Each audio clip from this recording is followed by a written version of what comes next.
And in the Republican clubs, I talked to audience members and singers who make their part-time living singing rebel songs in the clubs and pubs and nationalist areas of Belfast. And the questions that I asked were in a general way: what songs are sung, and by implication what songs are not sung, where they're sung, what kind of audience, what's the response, how do you select your material, that kind of thing. And the answer was unanimous. Rebel songs have lost their appeal, and rarely are they sung in the clubs anymore. And the singers said they've stopped singing the songs for a number of reasons. One is that people are tired of them. They're simply too familiar with them to have any entertainment value. Another was that the singers who were intimately familiar with their audiences did not want to accentuate existing divisions. I'll give you a quote here. One singer said, "You could have people listening who were in favour of the ceasefire and others who were not. You could have old progies, stickies, GURPS, reels or continuities." Now, you have to translate that a small bit, I suppose. Official IRA people, the Marxist official IRA people, Irish Republican Socialist Party people, the real IRA or the continuity IRA. I know you're glad that I translated that. Even the people who don't know what they are or who keep changing their minds, who don't want to make people uncomfortable. And that's the end of the quote. And the image I carried away was overwhelmingly of a war-weary community who were simply exhausted by the constant intrusion of security forces in their lives and who had had enough. Yet, such was the level of acknowledgement of the diversity and complexity of the potential range of responses that the stock Republican favourites, like the broad black grimmer of the IRA, Jolly Cobra and so on, have been now abandoned except for special days of commemoration, such as Easter Sunday and any day commemorating the death of a hunger striker. Liz Groves and her husband Danny have been relentlessly involved in Republican politics on the local and national level for over 30 years. To them, the rebel songs, whether they're sung or not, represent the history of their struggle against injustice. They amount to sacred texts memorializing dead heroes.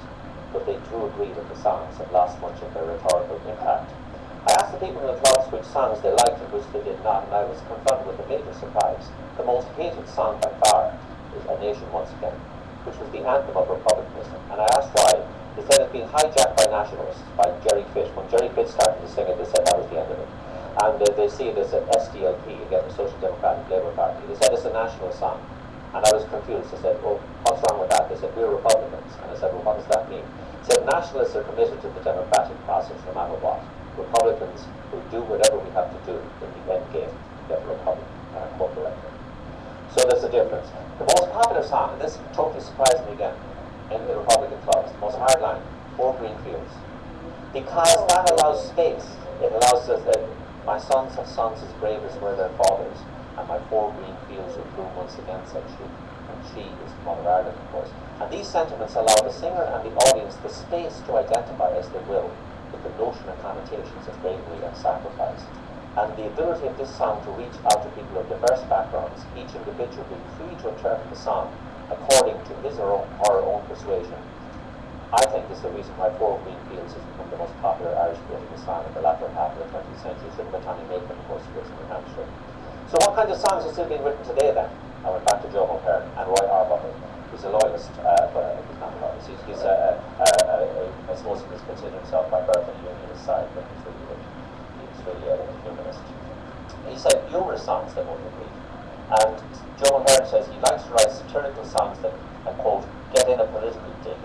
And he describes his songs. I asked him, well, what are your songs about? He says, about ordinary people caught in extraordinary circumstances. He says, the future of overtly political songs, flag songs, asking people to man the barricades is gone forever, according to Joe. So maybe the rebel songs are gone. Well, maybe they're not, because there's, I don't know if those of you from Ireland will be familiar with a journalist called Kevin Myers. He involves himself in relentless crusades against nationalists. Some of his agendas. And for liberals, like myself, the most annoying thing about him is that he writes really well. I quote, he was at a country fair down in Westford, he said, and he heard groups singing rebel songs. And he said, here his fulminations, and I quote right here. For the tocsin of armed republicanism, when it is no longer in belligerent mode, always hibernates in ballads.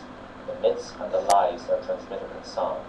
Like the engine of an aggressive tumour in remission, the virus of armed republicanism hides itself in an almost infantile benignity, whimsical tunes about jolly cowboys and maudlin laments about terrorist death. If we exalt the tribe over